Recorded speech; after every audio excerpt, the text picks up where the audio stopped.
Hello everyone, स्वागत है आप सभी लोगों का सुफलो के इस मंच पर। जीके जीएस के पार्ट 2 में हम देखेंगे 25 क्वेश्चन जो एक मॉक टेस्ट के रूप में होंगे। तो ये सभी आप जो है फटाफट आंसर करते रहिएगा। चलिए, तो पहला क्वेश्चन क्या है हमारा? पहला क्वेश्चन है, निम्नलिखित में से कौन सा बायोस्फीयर रिजर्व भारत सरकार द्वारा पहले स्थापित किया गया था? फटाफट आंसर करिए। मन्नार बायोस्फीयर रिजर्व, या नीलगिरी बायोस्फीयर रिजर्व, या नंदा देवी बायोस्फीयर रिजर्व, या सुंदरवन बायोस्फीयर रिजर्व? तो इसका जो आंसर है नीलगिरी है। क्या है? नीलगिरी बायोस्फीयर रिजर्व है, जो भारत सरकार द्वारा पहले स्थापित किया गया था। क्लियर है? Very good. अब कब स्थापित किया गया था भारत सरकार के द्वारा? तो 1986 में, ध्यान रखिएगा, 1986 में इसकी स्थापना की गई थी। क्लियर? और ये भी है कहाँ कहाँ पर? आपका तमिलनाडु में,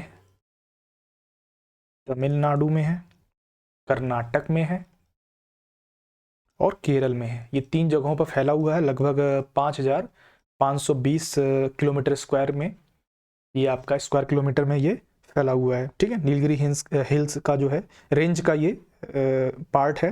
ठीक है, पश्चिमी घाट वाला जो इलाका है। नेक्स्ट आइए, सामूहिक लोक नृत्य है, कौन सा ऐसा सामूहिक लोक नृत्य है जो सिक्किम के लोगों के संरक्षक देवता कंचनजंगा के सम्मान में किया जाता है? कौन सा ऐसा लोक नृत्य है? दूसरे क्वेश्चन का आंसर करिए फटाफट। बिल्कुल सही जवाब, छू फाट। क्या है? छू फाट जो लोक नृत्य है ये सिक्किम में ही किया जाता है, जो भी कंचनजंगा के सम्मान में संरक्षक देवता जो होते हैं वो किया जाता है, छू फाट। ये चीज ध्यान रखिएगा। क्लियर है? चलिए, वेरी गुड। नेक्स्ट आइए, और ये ध्यान रखिएगा जो आपका लेपचास है, ये भी एक तरह से लोक नृत्य है जो कंचनजंगा के सम्मान में किया जाता है। और वहाँ पर 4 सहयोगी पर्वत होते हैं। कौन से? पंडीम, कब्रू, सिब्रम और नरसिंह। और इन 5 चोटियों के जो है नमक, चिकित्सा, खनिज, पवित्र पुस्तक, खाद्यान्न के खजाने के भंडार के रूप में जाना जाता है, इसलिए इनकी पूजा भी की जाती है। क्लियर? चलिए नेक्स्ट आइए, भारतीय संविधान यानी भारत के संविधान में अवशिष्ट शक्तियों का विचार किस संविधान से लिया गया है? रेसिडुअल पावर्स को किस संविधान से लिया गया है? बताइए। ये लिया गया कनाडा से। कहां से लिया गया है? कनाडा से अवशिष्ट शक्तियों यानी रेसिडुअल पावर्स को कनाडा संविधान से लिया गया है। ठीक है, चलिए नेक्स्ट आइए, और संघीय प्रणाली ये भी आपका कनाडा से लिया गया है। नेक्स्ट आइए, उस दर्रे का नाम बताएं जिसे उत्तराखंड में तीर्थयात्रियों द्वारा कैलाश मानसरोवर यात्रा के लिए प्रयोग में लिया जाता है। उस दर्रे का नाम बताइए जिसे उत्तराखंड में तीर्थयात्रियों द्वारा कैलाश मानसरोवर यात्रा के लिए प्रयोग में लाया जाता है। तो ये है आपका कौन सा? बताइए। पेनिसला, या फिर बनिहाल, या लिपू लेख, या खारदुंगला? तो ये है आपका कौन सा? लिपू लेख। जो लिपू लेख आपका दर्रा है, ये उत्तराखंड में आपका कुमायूं क्षेत्र में, वहीं पर ये तिब्बत का जो तकलकोट जो शहर है उसी को जोड़ता है। तकलकोट को शायद पुरंग भी कहते हैं, तो उसी को जोड़ता है। ठीक है, ये चीज ध्यान रखना है। क्लियर है? नेक्स्ट आइए, कौन सा रूप बकमिंस्टर फ्लेरिन का एक अपरूप है? बोरॉन, फास्फोरस, लोहा, या कार्बन? फटाफट आंसर करिए। तो ये है कार्बन का अपरूप है। किसका है? कार्बन का अपरूप है। चलिए नेक्स्ट आइए, दुनिया की पहली महिला प्रधानमंत्री का नाम बताइए। दुनिया की पहली महिला प्रधानमंत्री का नाम बताइए। चलिए, जो आप सोच रहे हैं वो इंदिरा गांधी जी नहीं, बल्कि सिरिमाओ भंडार नायके हैं। ठीक है, और ये कहाँ की उस समय थी प्रधानमंत्री चुनी गई थी? तो ये श्रीलंका की। कहाँ पे? श्रीलंका की प्रधानमंत्री कब चुनी गई थी? 1960 में। 1960 में ये उस समय पहली बार ऐसा इतिहास में हुआ था कि गैर वंशानुगत महिला की सरकार की प्रमुख यहाँ पर बनाई गई थी। ठीक है, और फिर उसके बाद 60, 65, 70, 77, फिर 64, 1994 से 2000 तक 3 बार ये पद पर रह चुकी हैं। क्लियर? चलिए नेक्स्ट आइए, भारत सरकार द्वारा स्थापित किस पैनल ने चीनी उद्योग पर से पूर्ण नियंत्रण हटाने का सुझाव दिया है? आप सभी लोग कमेंट बॉक्स में आंसर करिएगा। भारत की पहली प्रधानमंत्री, भारत की पहली राष्ट्रपति और विश्व की पहली राष्ट्रपति, ये भी आप महिला राष्ट्रपति, महिला के बारे में मैंने पूछा है तीनों क्वेश्चन, उसका आप लोग आंसर करिए कमेंट बॉक्स में। भारत सरकार द्वारा स्थापित किस पैनल ने चीनी उद्योग पर से पूर्ण नियंत्रण हटाने का सुझाव दिया है? राम सेवक पैनल ने, रंगराजन पैनल ने, या राधे श्याम या श्री कृष्ण पैनल ने? बताइए किस पैनल ने ये सुझाव दिया था कि चीनी उद्योग पर पूर्ण नियंत्रण हटा दिया जाए? तो ये थे आपके रंगराजन। कौन थे? रंगराजन पैनल जो था, इसी ने चीनी के नियंत्रण संबंधित मुद्दों को जांचा और इसको हटाने का सुझाव दिया था। क्लियर है? ताकि जो है वसूली कम की जा सके। नेक्स्ट आइए, भारत में प्रोजेक्ट टाइगर किस वर्ष में शुरू किया गया था? भारत में प्रोजेक्ट टाइगर जो है किस वर्ष शुरू किया गया था? फटाफट आंसर करिए। 1979 में, या 1992 में, या 1973 में, या 1982 में? इस तरह के क्वेश्चन बहुत आते हैं। भारत में प्रोजेक्ट टाइगर जो है किस वर्ष में शुरू किया गया था? यूपीएससी में भी आया है, यूपीपीएससी में भी आया है, यूपीट्रिपलएससी में भी आया है, और एसएससी के सीएचएसएल, सीजीएल, एमटीएस सब में ये क्वेश्चन आ चुका है ऑलरेडी। तो इसका जो आंसर है हमारा क्या है? 1973 में। 1973 में जब इंदिरा गांधी जी का कार्यकाल था, उसी समय इसकी शुरुआत की गई थी। बाघ संरक्षण कार्यक्रम के तहत प्रोजेक्ट टाइगर की जो शुरुआत इसी समय की गई थी। चलिए नेक्स्ट आइए।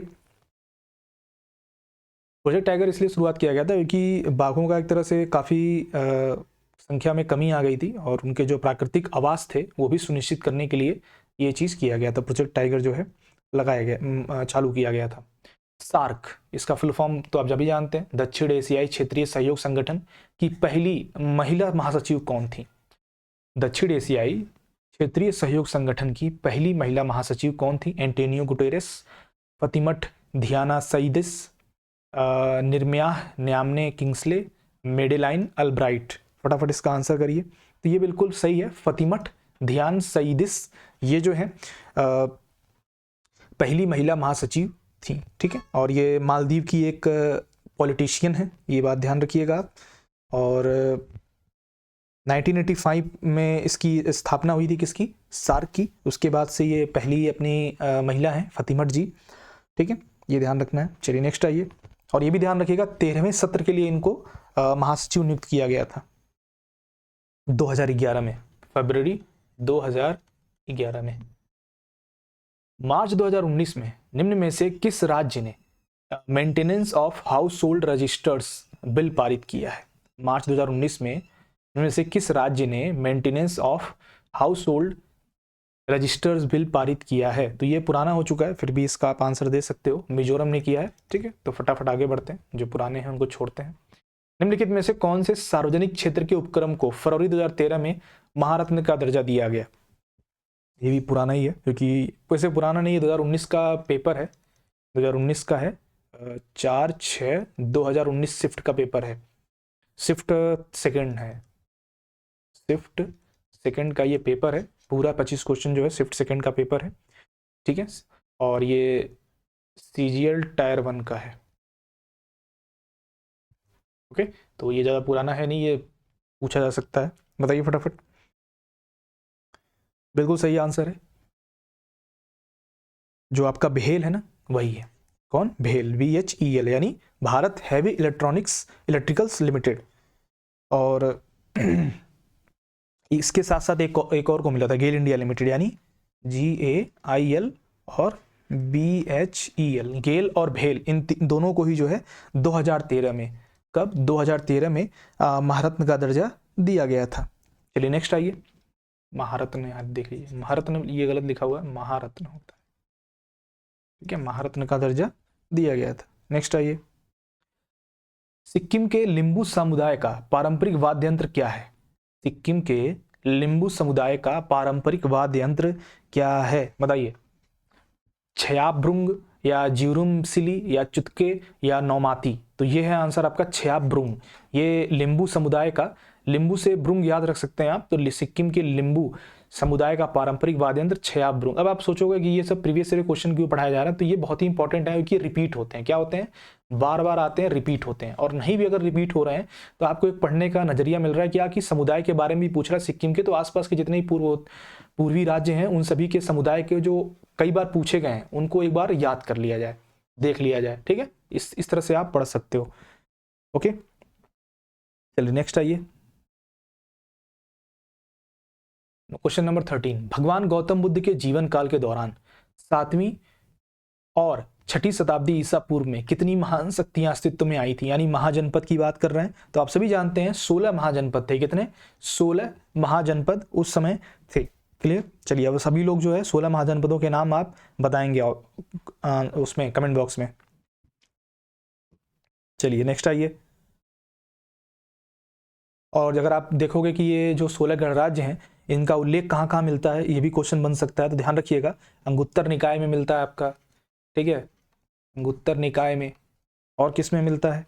और आपका जो बौद्ध ग्रंथ हैं, जो बौद्ध ग्रंथ जो हैं उसमें भी इसमें ये जो महान गणराज्य हैं उनका उल्लेख हमें देखने को मिलता है। चलिए नेक्स्ट आइए। निम्नलिखित में से किसमें फल की बहुत तेज सुगंध आती है? निम्नलिखित में से किसमें फल की बहुत तेज जो है सुगंध आती है? मिथाइल क्लोराइड, मेथेनोइक अम्ल, या मेथेनॉइल, या इथाइल एसीटेट? तो बिल्कुल सही आंसर है इथाइल एसीटेट। इसमें फल की बहुत तेज सुगंध आती है। क्लियर है? चलिए नेक्स्ट आइए। और ये अगर देखा जाए इथाइल एसीटेट किस में पाया जाता है, तो जो भी मादक पेय पदार्थ है, आप सभी जानते हैं मादक पेय पदार्थ का मतलब क्या होता है। अनाज हो गया, फसल हो गया, है ना, मूली हो गया, फलों के रस हो गए, बियर, शराब, और इन सभी में जो है ये आपका इथाइल एसीटेट पाया जाता है। उस ग्रंथि का नाम बताएं जो अन्य अंतःस्रावी ग्रंथियों के कार्य को नियंत्रित करता है। ये तो सिंपल क्वेश्चन होगा आपके लिए। उस ग्रंथि का नाम बताना है जो अन्य अंतःस्रावी ग्रंथियों के कार्य को नियंत्रित करती है। तो ये है आपकी पिट्यूटरी ग्लैंड। कौन सी? पिट्यूटरी ग्लैंड को या ग्रंथि बोल लीजिए, एक ही बात है, ठीक है। और ये अंतःस्रावी ग्रंथि का जो है तब सबसे महत्वपूर्ण अंग माना जाता है। कौन सा? पिट्यूटरी ग्लैंड, क्योंकि ये हार्मोन भी पैदा करता है। जो भी अंतःस्रावी ग्रंथियां हैं उनको कंट्रोल भी करता है, यानी नियंत्रित भी कहा जाता है। और इसको एक नाम से और जानते हैं हम, क्या? जब नियंत्रित कर रहा है, कंट्रोल कर रहा है, तो क्या हो गया? मास्टर हो गया ना, तो मास्टर ग्रंथि भी हो गया। ये चीज ध्यान रखिएगा। चलिए नेक्स्ट आइए। रणजी ट्रॉफी फाइनल 2017 किस टीम ने जीता है? अभी 17, 18, 19, 20, 21, 22 ये बहुत सारे हो चुके हैं। ईरानी कप भी हो चुका है, अभी ईरानी कप भी जीता गया है, विजय हजारे ट्रॉफी भी हो गया है। तो उन सभी के आंसर जो है आप लोग कमेंट बॉक्स में क्वेश्चन और आंसर के थ्रू कर सकते हैं। रणजी ट्रॉफी फाइनल 2017 किस टीम ने जीता है? बाकी स्पोर्ट्स पे करंट अफेयर में लेके आऊँगा, ठीक है। बताइए। तो ये आपके जीता है विदर्भ ने। किसने? विदर्भ ने 2017 की टीम 2017 में जीता था। चलिए नेक्स्ट आइए। इंटरनेशनल एयर ट्रांसपोर्ट एसोसिएशन में शामिल होने वाले पहले भारतीय बजट वाहक कौन थे? तो ये थे आपके स्पाइस जेट। कौन? स्पाइस जेट जो थे ये शामिल हुए थे। नेक्स्ट आइए। कौन सा एल्डिहाइड है इसमें से? कौन सा? प्रोपेनल या प्रोपेनॉल या प्रोपेनोन या प्रोपाइन? बताइए। तो यहाँ पर जो है प्रोपेनल जो है ये आपका एल्डिहाइड है। इसका प्रोपेनल का ध्यान रखिएगा, CH3 CH2 CHO, ठीक है, ये इसका रासायनिक सूत्र है। चलिए नेक्स्ट आइए। ये तो अभी हटा दीजिए, फिर भी ये कर ही लेते हैं। मार्च 2019 में सोशल मीडिया प्लेटफॉर्म्स और internet and mobile association of India ने आम चुनाव 2019 के लिए भारत के निर्वाचन आयोग की क्या मतदान सूची केंद्र पेश की। देखिए इस तरह से जो भी करंट अफेयर आए देख रहे हो, निर्वाचन आयोग, तो निर्वाचन आयोग अभी फिलहाल फिर चर्चा में है, ठीक है। निर्वाचन आयोग अभी फिर चर्चा में है कि उसकी नियुक्ति जो है, उसके मुख्य जो आयुक्त हैं इनकी नियुक्ति कौन करेगा। तभी सुप्रीम कोर्ट ने आदेश दिया है कि पीएम और विपक्ष के नेता और सुप्रीम कोर्ट के चीफ जस्टिस, ठीक है, CJI, chief justice of India, ये तीनों मिलकर के जो है चुनाव आयुक्त और उसकी समितियों का चयन करेंगे। तो इससे रिलेटेड आप चीज़ें पढ़ के जाइएगा, ये क्वेश्चन आने की संभावना हो सकती है, इस तरह के क्वेश्चंस कंटेंट आने की संभावना हो सकती है। चालुक्य वंश का संस्थापक कौन था? चालुक्य वंश का संस्थापक कौन था? तो चालुक्य वंश का जो पहला शासक था वो कौन था? वो पुलकेशिन प्रथम था। कौन था? पुलकेशिन प्रथम जो है चालुक्य वंश का प्रथम शासक था। और इसे वास्तविक संस्थापक भी कहते हैं। 540 से 567 तक इसने राज्य किया था, ये चीज ध्यान रखिएगा। चलिए नेक्स्ट आइए। और ये ध्यान रखिएगा पुलकेशिन प्रथम ने वातापी शहर की भी स्थापना की थी। आ जाता है क्वेश्चन, वातापी शहर की स्थापना किसने की थी? तो पुलकेशिन प्रथम ने की थी। चलिए नेक्स्ट आइए। भारत के संविधान का निम्नलिखित में से कौन सा अनुच्छेद समान नागरिक संहिता से संबंधित है? जो भी फेमस अनुच्छेद है उन सभी को याद करके जाना है। भारत के संविधान का निम्नलिखित में से कौन सा अनुच्छेद समान नागरिक संहिता से संबंधित है? बताइए, तो ये है आपका अनुच्छेद 44। कौन सा अनुच्छेद 44? क्या है? राज्य अपने नागरिकों को पूरे भारत में एक समान नागरिक संहिता प्रदान करने का प्रयास करेगा। ठीक है, ये चीज ध्यान रखिएगा, इसी उद्देश्य को इसमें उजागर किया गया आर्टिकल 44 में। बाकी 43, 45, 46 इस सभी का आंसर बताइएगा ये किससे रिलेटेड है। विशेष ओलंपिक विश्व खेल 2019 का उद्घाटन कहाँ किया गया है? ये भी पुराना है, मैं जानते हैं, फिर भी एक बार आप आंसर कर लीजिए, नहीं है तो कोई बात नहीं, ये अबू धाबी। नेक्स्ट आइए, इसमें ज़्यादा समय नहीं गंवाएंगे। निम्नलिखित में से कौन इंटरनेट का अग्रदूत था? निम्नलिखित में से कौन इंटरनेट का अग्रदूत था? तो ये था कौन सा? बिल्कुल, advance research projects agency network, यानी ARPANET। ये जो है एडवांस रिसर्च प्रोजेक्ट और एजेंसी नेटवर्क जो है ये था आपका। ठीक है, ये ध्यान रखिएगा, ये स्पेलिंग यहाँ गलत लिखी हुई है, ARP होना चाहिए था, AR एडवांस रिसर्च है, फिर प्रोजेक्ट्स आएगा। ठीक है, फिर एजेंसी आएगा, फिर NET से नेटवर्क आएगा। तो ये सही है, ARP, A मतलब एडवांस रिसर्च प्रोजेक्ट्स और एजेंसी, फिर आपका ये नेटवर्क, नेट से नेटवर्क, ये चीज़ यहाँ पर पिन इधर रहेगा, R इधर रहेगा। ठीक है, चलिए नेक्स्ट आइए। निम्नलिखित में से कौन सा राजशाही राज्यों में से एक नहीं है जो कि 7वीं और 6ठी सदी के शुरू में ईसा पूर्व भारत में मौजूद है? मगध, वैशाली, अवंती या कोसल? बताइए, तो ये बिल्कुल सही आंसर है। वैशाली जो है 7वीं और 6ठी सदी के शुरू में ये ईसा पूर्व भारत में मौजूद था। ठीक है, लेकिन ये राजशाही राज्यों में से एक नहीं है। चलिए नेक्स्ट आइए। नेक्स्ट क्या है? निम्न में से उस राज्य का नाम बताइए जो चंद्रगुप्त प्रथम को लिच्छियों से दहेज में मिला था। उज्जैन, पाटलिपुत्र, प्रयाग या साकेत? क्या आंसर है इसका? बिल्कुल सही, इसका आंसर है पाटलिपुत्र। क्या है? पाटलिपुत्र जो है ये चंद्रगुप्त प्रथम को लिच्छियों से दहेज में मिला था। और चंद्रगुप्त प्रथम को आप लोग जानते ही हैं, गुप्त वंश के ये राजा थे, और ये 320 ईस्वी में, कब?